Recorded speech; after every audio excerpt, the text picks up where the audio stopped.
नमस्कार, मैं हूं डॉक्टर प्रसून। भारत ने पहलगाम अटैक का बदला पाकिस्तान से ले लिया है। भारत ने 5 जगह पाक अधिकृत कश्मीर यानी पीओके में और 4 जगह पाकिस्तान में एयर स्ट्राइक करके पाकिस्तान के 9 आतंकी ठिकानों को ध्वस्त कर दिया। भारत ने हमला कोटली, मुजफ्फराबाद, बहावलपुर, मुरुदके, भिम्बर, गुलपुर, सियालकोट, बागा और चक अम्मूर में किए। इसमें 100 से ज़्यादा आतंकियों के मारे जाने की आशंका बताई जा रही है। इसमें लश्कर तोयबा का कमांडर हाफिज अब्दुल मलिक भी शामिल है। आपको बता दें कि इंडियन आर्मी का पहला टारगेट जैश ए मोहम्मद का हेडक्वार्टर मरकज सुभान अल्लाह रहा, जो बहावलपुर में स्थित है। मरकज सुभान अल्लाह पाकिस्तान के पंजाब प्रांत के बहावलपुर शहर के बाहरी इलाके में मौजूद है। यहाँ युवाओं को प्रशिक्षित और ब्रेन वॉश किया जाता है। यह लगभग 15 एकड़ क्षेत्र में फैला हुआ है। 14 फरवरी 2019 को पुलवामा आतंकी हमले की प्लानिंग यहीं से हुई थी। पुलवामा हमले में आतंकियों को इसी कैंप में ट्रेनिंग दिया गया था। इस मरकज में जैश ए मोहम्मद के प्रमुख मौलाना मसूद अजहर, मुफ्ती अब्दुल रसूफ असगर और मौलाना अम्मार सहित 600 से अधिक लोग रहते हैं।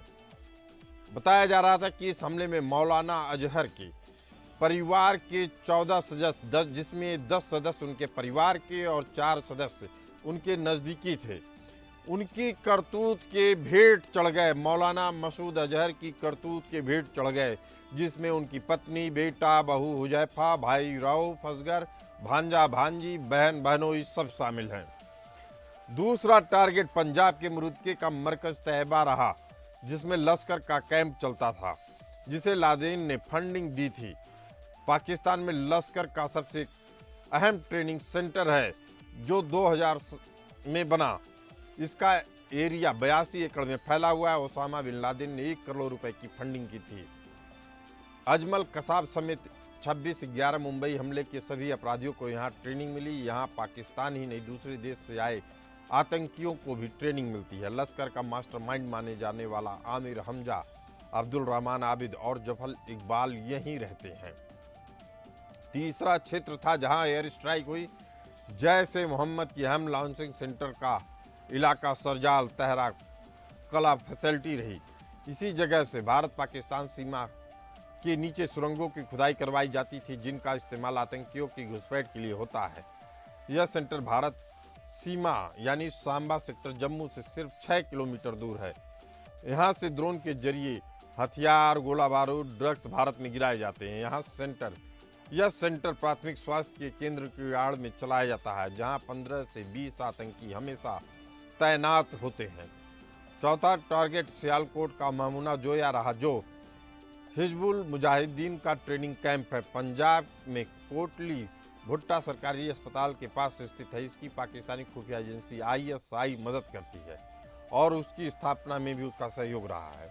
आतंकियों को भारत में घुसपैठ करने, हथियारों की तस्करी की ट्रेनिंग दी जाती है। यहाँ हिजबुल मुजाहिदीन और जैश ए मोहम्मद के लड़ाके ट्रेनिंग लेते हैं।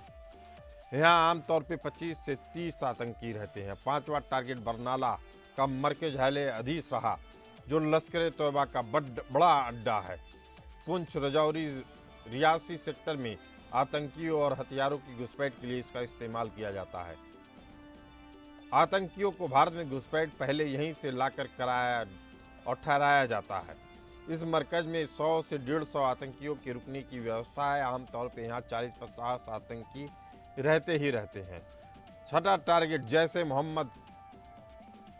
टारगेट जैश का प्रमुख सेंटर मरकज अब्बास कोटली रहा। यह पीओके के कोटली शहर में मिलिट्री कैंप से 2 किलोमीटर दूर मौजूद है। इस इमारत में 100 से 125 जैश कमांडर के ठहरने की क्षमता है। 7वां टारगेट कोटली हिजबुल का ट्रेनिंग सेंटर रहा, जो सुनसान और पहाड़ी इलाके में है, जहां सिर्फ कच्चे रास्ते से ही पहुंचा जा सकता है। यहाँ आतंकियों को हथियार चलाने की ट्रेनिंग दी जाती है। स्नाइपर्स की स्पेशल ट्रेनिंग होती है। पहाड़ों में जंग लड़ने और सर्वाइवल ट्रेनिंग दी जाती है। इस कैंप में 150 से 200 आतंकी कैडर के रहने की व्यवस्था। आमतौर पर यहाँ 25 से 30 आतंकी मौजूद रहते हैं। 8वां टारगेट लश्कर तोयबा का मुजफ्फराबाद में सवाई नाला कैंप रहा। यह कैंप चेलाबंदी पुल मुजफ्फराबाद नीलम रोड के पास स्थित है। इसमें हुजैफा बिन यमन कैंप भी कहा जाता है। कैंप में फायरिंग रेंज, ट्रेनिंग ग्राउंड, लश्कर तोयबा का मदरसा और करीब 40 कमरे। यहाँ 200 से 250 आतंकियों के रुकने की क्षमता है। यहाँ आमतौर पर 40 से 50 आतंकी रहते हैं। यहाँ दौराए याम नाम की बेसिक ट्रेनिंग दी जाती है। इसमें लड़ाकों को फिजिकल ट्रेनिंग, जीपीएस, नक्शा पढ़ना, हथियार चलाना जैसी ट्रेनिंग दी जाती है। इस कैंप का चीफ अबू दुजाना है। कमर भाई ट्रेनिंग का शेड्यूल देखता है। यहाँ का हाफिज सईद भी नए लड़ाकों का स्वागत करने पहुँचता रहता है। यह कैंप स्टेजिंग कैंप सेंटर के रूप में कार्य करता है। यहाँ से आतंकियों को उत्तर कश्मीर के बॉर्डर इलाकों में भेजा जाता है। नौवां और आखिरी टारगेट जैसे मोहम्मद का सैयदाना बिलाल कैंप रहा। यलोसी के बहुत ज़्यादा नज़दीक होने के कारण रणनीतिक तौर पे यह बेहद अहम रहा। यह कैंप ट्रांजिट फैसिलिटी के रूप में कार्य करता है और यहाँ से आतंकियों को जम्मू कश्मीर में घुसपैठ के लिए रवाना किया जाता है। इसमें जैसे मोहम्मद के 50 से 100 आतंकी रहते हैं। भारत में आने से पहले अंतिम पड़ाव के तौर पे इसका इस्तेमाल किया जाता है और ये सभी 9 अड्डे ध्वस्त कर दिए गए हैं। हमले में जैसे मोहम्मद और लश्कर तोयबा का हेडक्वार्टर पूरी तरीके से नष्ट हो गया है, तबाह हो गया है। 6-7 मई 2025 की बीती रात पहलगाम आतंकी हमले के जवाब में किए गए ऑपरेशन सिंदूर को लेकर सरकार ने आधिकारिक जानकारी दी। हमले के मकसद के बारे में विदेश सचिव विक्रम मिस्त्री, कर्नल सोफिया कुरैशी और wing commander Vyomika Singh operation Sindoor के जरिए ब्रीफिंग दी। विदेश सचिव विक्रम मिस्त्री ने पहलगाम हमला को 2008 के मुंबई हमले के बाद से सबसे गंभीर और दुर्भाग्यपूर्ण घटना बताया। विदेश सचिव विक्रम मिस्त्री ने इसे बर्बरतापूर्ण हमला करार दिया और कहा कि जम्मू कश्मीर की शांति भंग करने के लिए इसे कराया गया। विदेश सचिव विक्रम मिस्त्री ने बताया कि इसके अलावा इस हमले का उद्देश्य पर्यटन उद्योग को खराब करने का रहा। देश के शीर्ष राजनयिक मिस्त्री ने बताया कि इस हमले की जिम्मेदारी लेने वाला संगठन टीआरएफ था, जो लश्कर तोयबा और जैसे मोहम्मद जैसे संगठनों का मुखौटा है। पहलगाम हमले के 15 दिन बाद भी कोई एक्शन पाकिस्तान ने पाकिस्तान अधिकृत कश्मीर और अपनी जमीन के भीतर बनाए गए आतंक के ठिकानों पर नहीं लिया। इसी कारण से भारत ने एयर स्ट्राइक किया। अगर भारत यह एयर स्ट्राइक नहीं करता तो भारत पर और हमले होने की आशंका थी। विदेश सचिव ने इस कार्रवाई को नपी तुली और विवाद को न बढ़ावा देने वाला बताया। सवाल उठता है कि एयर स्ट्राइक का पाकिस्तान की सियासत पर क्या असर पड़ेगा। तो जान लीजिए, पाकिस्तानी सेना दोफाड़ हो चुकी है। पहलगाम अटैक कराकर जनरल असीम मुनीर ने पहलगाम अटैक के बहाने पाकिस्तानी जनता को अपने पक्ष में करने का माहौल बनाने की साजिश रची, ताकि एक दुश्मन मुल्क को कोसने और एक सिविल सरकार को असफल करने का मौका मिले। अटैक तक सब कुछ प्लानिंग के मुताबिक था, लेकिन भारत के रिएक्शन ने सारा खेल बिगाड़ दिया। पाकिस्तानी आर्मी चीफ आसिम मुनीर को अब अपने ही सैनिकों पर भरोसा नहीं रह गया, जिसके कारण पाकिस्तान भाड़े के सैनिकों को तैनात कर रहा है। पाकिस्तान ने अमेरिका की फॉरवर्ड ऑब्जर्वेशन ग्रुप और ब्रिटेन की डेल्टा पीएमसी नाम की कंपनियों से सैनिकों को भाड़े पर लिया है। सोशल मीडिया प्लेटफॉर्म पर ऐसी तस्वीरें वायरल हो रही हैं जिसमें प्राइवेट मिलिट्री कंपनी के सैनिक पाकिस्तान में दिख रहे हैं। 22 अप्रैल को पहलगाम हमले का स्वाभाविक इल्जाम पाकिस्तान पर लगा। इसके बाद सरहद पार से मिले जुले स्वर सुनाई देने लगे। भारत की तीखी टिप्पणी के बाद प्रधानमंत्री शहबाज शरीफ वो पहले शख्स थे जिन्होंने पहलगाम हमले की निष्पक्ष जांच की मांग की, जिससे पाकिस्तानी सेना बैकफुट पर आ गई थी।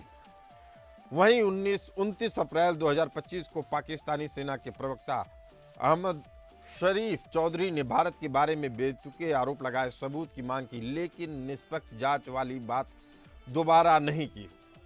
सेना को कवर करने वाले पाकिस्तानी पत्रकार मानते हैं कि पाकिस्तानी सेना कश्मीर में भाड़े के आतंकियों से हमला कराकर सत्ता पर अपनी सीधी पकड़ बनाए रखना चाहती है। सूत्रों की माने तो अमेरिका के भारी दबाव में खुफिया एजेंसी आईएसआई के चीफ लेफ्टिनेंट जनरल मोहम्मद असीम मलिक को वहां का राष्ट्रीय सुरक्षा सलाहकार का अतिरिक्त प्रभार सौंप दिया गया है। जिन्हें पाकिस्तान के अगले आर्मी चीफ के तौर पे देखा जा रहा है, चूंकि मुनीर का रिटायरमेंट नवंबर 2025 में है। अमेरिका का यह दबाव पाकिस्तानी आर्मी चीफ असीम मुनीर को कमजोर करके लोकतांत्रिक सत्ता को बनाए रखने के लिए था। इससे भन्नाए जनरल आसिम मुनीर ने अभी तक हथियार नहीं डाले हैं। सरकार में धीरे धीरे घुसती पाकिस्तान की सेना अब कभी भी पाकिस्तानी पीएम शहबाज शरीफ का तख्ता पलट कर सकती है। आसिम मुनीर की समस्या बस इतनी ही नहीं है, पाकिस्तान के राजनीतिक नेतृत्व से उसका कोई भी तालमेल नहीं है। पाकिस्तानी पीएम शहबाज शरीफ को पाकिस्तान में हुए हमले की सही रिपोर्टिंग तक नहीं की गई, जिससे पाकिस्तान के सियासी गलियारों में भी काफी नाराजगी दिख रही है। इसी मुद्दे पर चर्चा करने के लिए हमारे साथ मौजूद हैं किरोड़ी सिंह जी, विदेशी मामलों के जानकार और पीसी थपलियाल रक्षा विशेषज्ञ। किरोड़ी सिंह जी, ये कैसे संभव है कि पाकिस्तानी प्रधानमंत्री शहबाज शरीफ को पाकिस्तानी हमले के बारे में सटीक जानकारी नहीं मिल पा रही है? देखिए, पाकिस्तान में जिस तरह का हालात है, मेरे को लगता है कि वहाँ का राजनीतिक नेतृत्व है वो ऐसी घटना नहीं करवाना चाहता था और राजनीतिक नेतृत्व को अंधेरे में रख के पाकिस्तान की सेना और आईएसआई ने ये पहलगाम की घटना करवाई है। तो निश्चित रूप से अब मिलिट्री का अपर हैंड वहाँ है। एक आपने बात कही कि भाड़े के और जो प्राइवेट कंपनियों से वो सेना ले रहे हैं, तो ऐसा आज का पहले नहीं होता था, लेकिन आजकल के जमाने में कुछ कंपनियां हो गई हैं जो मिलिट्री पर्सोनेल रखते हैं। ऐसा रशिया के मामले में भी वैगनार कंपनी ने काफी वहां अपने फौजी भेजे थे, तो वो भी बड़ा कंट्रोवर्शियल रहा था। तो ये दुनिया में नई प्रवृत्ति है कि प्राइवेट कंपनियां, कोई देश उनको हायर करना चाहिए तो कर सकता है, वो अपने सेना रखते हैं। तो ये तो वो लीगल सेना है, इलीगल नहीं है, उस देश में अलाउ किया हुआ है कंपनीज को। तो उसी तरह का वैगनार की तरह का निश्चित रूप से पाकिस्तान ऐसा कर रहा होगा, क्योंकि भारत के कन्वेंशनल वेपन में और कन्वेंशनल मिलिट्री पोजीशन में भारत पाकिस्तान से कहीं बहुत आगे है। तो बहुत आगे है, इसीलिए पाकिस्तान ने अमेरिका की फॉरवर्ड ऑब्जर्वेशन ग्रुप को अपने लिए, भाड़े के सैनिकों को अपने लिए रखा है। बताया जाता है कि इसका इतिहास दागी रहा है फॉरवर्ड ऑब्जर्वेशन ग्रुप का। इराक में इसने 17 लोगों का नरसंहार कर दिया था। ट्रंप की माफी देने के बाद इसकी सजा माफ हुई थी इस ग्रुप के सैनिकों की। और बताया जाता है कि ये प्राइवेट मिलिट्री कंपनी किसी भी देश के कानून का सम्मान नहीं करते हैं, ना उसको फॉलो करते हैं। इनके अपने नियम हैं, ये हर काम के लिए पैसे लेते हैं, टाइम पे पैसे पाते हैं, एक कोई भी आतंकी कार्रवाई का सपोर्ट करने में नहीं हिचकते हैं। इनको पैसा चाहिए और उसके बाद ये अपना काम करते हैं, निकल लेते हैं। ऐसे में सवाल उठता है कि क्या अब पाकिस्तान के आर्मी चीफ आसिम मुनीर का अपनी सेना पर भरोसा उठ चुका है? पीसी थपलियाल जी हमारे साथ मौजूद हैं, रक्षा विशेषज्ञ जी। देखिए, जो आर्मी का सिस्टम है ये जैसा पहले था वैसे अब नहीं। जैसे आप लोग डिस्कस कर रहे हैं कि प्राइवेट आर्मीज रोल में आ गई हैं, क्योंकि खुली अर्थव्यवस्था में ये संभव है। क्योंकि आपने देखा होगा कि कभी हमारे संस्थान भी यहाँ पे प्राइवेट जो भी सिक्योरिटी थी वो सब अब आउटसोर्स से हायर की जाती है। तो धीरे धीरे एक दिन आएगा ये आर्मी भी आउटसोर्स हायर करने का सिस्टम कोई बुरा सिस्टम नहीं है। सबसे इम्पोर्टेंट चीज है उसकी रणनीति किन लोगों के हाथ में है। रणनीति हमेशा, आज रशिया अगर बाहर की एजेंसी, आपको बता दूं थपलियाल साहब, इनको टारगेट दिया जाता है ऐसी प्राइवेट मिलिट्री कंपनीज को। ये रणनीति खुद तय करते हैं, इसके लिए इनको किसी के ऊपर डिपेंड नहीं रहना होता है। लेकिन सबसे बड़ी दिक्कत ये है कि आधुनिक काल में जिनको हम आतंकी कहते हैं, टेररिस्ट के दूसरे रूप हैं। ये मासूम लोगों की भी हत्या करने से नहीं थमते। इसीलिए अमेरिका का ये जो ग्रुप आया है, इसके ऊपर ऑलरेडी नरसंहार का आरोप लग चुका है। इसने अपने नाम को 2 बार बदला है। बड़ी खबर है, लेकिन इससे भी बड़ी खबर है जी ये जो है बिल्कुल आतंकी संगठन या नक्सलवाद या उग्रवाद, ये तमाम जो एक दूसरे अलग अलग नाम से प्रचलित है। आप देखिए कि अगर पाकिस्तान अगर इन आतंकवादी संगठनों को पनपा रहा है तो उसके पीछे उनके जनरल जियाउल हक का ब्रेन था, जिसने कहा कि भारत को हम सीधा आर्मी के माध्यम से टक्कर नहीं दे सकते, हम ऐसे संगठनों, आतंकी संगठनों के माध्यम से छद्म युद्ध की जो रणनीति जनरल जियाउल हक ने बनाई थी, वो आज हमारे लिए सरदर्द बन गई। जियाउल हक को ही देखिए, कॉपी करने की कोशिश में थे आसिम मुनीर, पाकिस्तान आर्मी चीफ, लेकिन वो कर नहीं पा रहे हैं। अमेरिका ने भी उनकी लगाम खींच के रखी हुई है। पाकिस्तान में भी आसिम मलिक को एनएसए बनाकर उन्होंने आसिम मुनीर पर लगाम कस दी है। और जहां तक आतंकी संगठन के साथ एक नापाक गठजोड़ की है, तो उसका उदाहरण आज भी मिला जब भारत की एयर स्ट्राइक में मारे गए पाकिस्तान के बिलाल टेरर कैंप का मुखिया आतंकी याकूब मुगल के जनाजे में पाकिस्तान सेना और आईएसआई, उसके अलावा पाकिस्तानी पुलिस के जवान शामिल हुए। तो सोचिए, किसी आतंकी के जनाजे में अगर पाकिस्तानी सेना, पाकिस्तानी आईएसआई और पाकिस्तानी पुलिस के जवान शामिल होते हैं, तो उस सेना को, उस जवान को, उस तरह के संगठन को आप क्या कहेंगे? आतंक का ही दूसरा रूप हो जाता है। थपलियाल साहब। बिल्कुल, मैं अभी ये बोला, उनके रणनीति की सुरक्षा का एक हिस्सा है आतंकी संगठन। मैं यही तो कह रहा हूँ कि जियाउल हक ने ये समझा था कि भारत के साथ सीधी टक्कर नहीं ली जा सकती, तो उन्होंने ये रास्ता अख्तियार किया जो आज हम लोग सरदर्द बन गया। हम देखिए, अगर हमने पुलवामा के मामले में भी सर्जिकल स्ट्राइक की और 6 साल बाद फिर हमें वही सर्जिकल स्ट्राइक करनी पड़ रही है, और हम अब उन लोगों को, जो लोग इसके कारण बने, जो अम्युनिशन को हमारे अंदर तक ले आते हैं, तो इसका मतलब उनकी ताकत कितनी बढ़ गई उन छद्म आतंकवादी संगठनों की, कि वे सीधा सीधा, इवन जो हमारा कारगिल युद्ध हुआ था, तो कारगिल युद्ध में भी तो हमारी सीमा के अंदर आ गए थे वो लोग, और उस सीमा के अंदर लेकिन आने अब के बाद- मोदी की सरकार है। आपको बता दे, जो स्ट्राइक हुई है, एयर स्ट्राइक, इसको बताया जा रहा है फेज 1 है। आगे भी पाकिस्तान के ऊपर कार्रवाई होगी, कठोर से कठोर कार्रवाई होगी।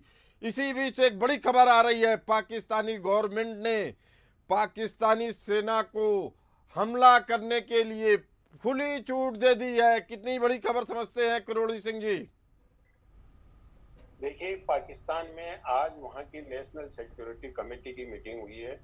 कल वो पार्लियामेंट की मीटिंग भी बुला रहे हैं, सीनेट में भी वहाँ डिस्कस करेंगे क्या कर सकते हैं। तो निश्चित रूप से पाकिस्तान चाहता है कि बदला लिया जाए, लेकिन दुनिया का जिस तरह का दबाव है, वो उस दबाव को देखते हुए अंतर्राष्ट्रीय जो मीडिया है उसमें एक खबर चल रही है कि पाकिस्तान ने ये कहा है दुनिया को, ये देशों को, जिन्होंने ये कहा कि डी एस्कालेट कीजिए, स्थिति को बिगाड़िए मत। तो पाकिस्तान ने ये कहा कि हम एस्कालेट नहीं करेंगे अगर इंडिया बैक डाउन करे तो एक तरफ पाकिस्तान में भय है, पाकिस्तान ये भी कह रहा है कि हम कुछ नहीं करेंगे। करोड़ी सिंह जी, जो पाकिस्तान को जानते हैं, कहते हैं ये दो मुहा छाप सांप है, इसकी बात पे भरोसा करेंगे तो एक मुंह से कुछ बोलता है, दूसरे मुंह से आपको काट लेता है। पाकिस्तान पे जब जब हमने भरोसा किया है, तब तब हमने जहर का पान किया है। अब हमें सतर्क रहना है, अब हमें इसके फन को कुचलना है, नहीं तो या फिर दो मुहा सांप हमें बरगलाएगा और फिर काटेगा। फिर हम सोचेंगे कि हमने उस समय क्यों नहीं एयर स्ट्राइक के समय में ही पाकिस्तान का दूसरा फन कुचल दिया। पाकिस्तान का 2 फन है, एक पाकिस्तानी सेना, दूसरा आतंकी, और ये दोनों एक साथ एक शरीर से जुड़े हुए हैं। आप देखेंगे इनकी सारी कार्रवाई में आतंकियों को जोड़कर करते हैं। एक कमजोर कौम है, ये कभी भी सीधे मुकाबला नहीं करती है। इन्होंने हेर फेर, मक्कारी के जरिए अपने आप को बढ़त पे दिखाने की कोशिश करते हैं, लेकिन असल में यह बार बार मुखी खाते हैं। और अब भारत भी कोई चांस लेने के मूड में नहीं है। अगर पाकिस्तान को लगता है कि ऐसा प्रपोजल देके भारत को झांसे में लाया जा सकता है, तो भारत भारत में कोई भी नेता या कोई भी प्रतिष्ठान इसकी बात को स्वीकार करने को तैयार नहीं है। भारत की अपनी तैयारियां हैं। थपलियाल जी, क्या लगता है आपको देखिए कि पाकिस्तान वापस जवाबी अटैक करेगा? देखिए जो हमारी जो लगाम है पाकिस्तान की, ये कहीं ना कहीं टिकी हुई है, ये किसी न किसी के हाथ में है। वो बेसहारा है, वो बिल्कुल दीनहीन स्थिति में आज खड़ा है, चाहे राजनीतिक तौर से चाहे आर्थिक रूप से। लेकिन उसकी जो छूट है, मेरे को ये पक्का है कि ये रिटर्नेट करेंगे।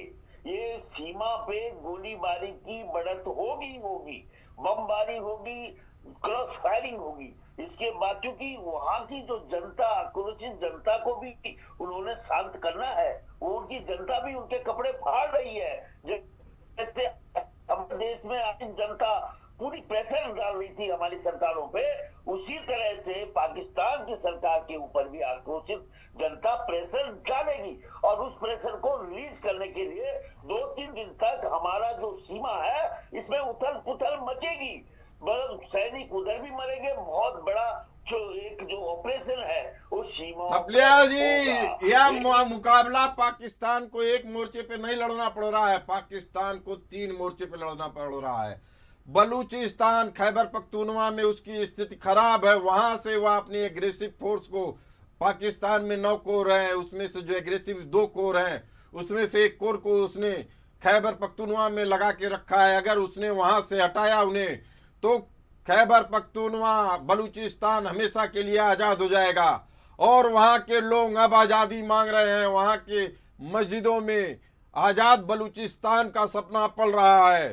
कहा जा रहा है कि यह सपना अब इसी महीने पूरा होने वाला है। भारत की तरफ से जैसे ही हमला होगा, पूरी तौर पे युद्ध छिड़ेगा, बलूचिस्तान अपनी स्वतंत्रता घोषित कर देगी। अब सवाल उठता है कि क्या पाकिस्तान बलूचिस्तान के अलावा सिंध में और पीओके में एक साथ 3 जगह युद्ध करने के मूड में दिखता है या नहीं? थपलियाल जी, देखो ये हमारे हाथ में है, भारत के हाथ में है कि क्या हम उसको इस ओर फोर्स करेंगे।